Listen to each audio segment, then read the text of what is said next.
Fiber is an essential component of a healthy diet, aiding digestion, regulating bowel movements, and supporting overall well-being.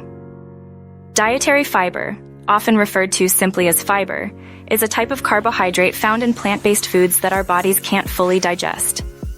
Fiber comes in two main forms, each with its own set of benefits. Including a good amount of dietary fiber in your diet offers a variety of health benefits, from smooth digestion to weight management. India's vibrant vegetable landscape offers a bounty of delicious and nutritious options, with some truly shining in fiber content. The magic of fiber-rich vegetables extends far beyond promoting regularity, contributing to weight management, blood sugar regulation, heart health, and gut health. Top fiber-rich vegetables: green peas, spinach, carrots, broccoli, sweet potatoes, okra, cauliflower, beetroots, pumpkins, turnips. Now that we've discovered the magic of fiber-rich vegetables and their health benefits, let's explore how to incorporate them seamlessly into our daily meals. Visit www.dailynecessities.in for more details.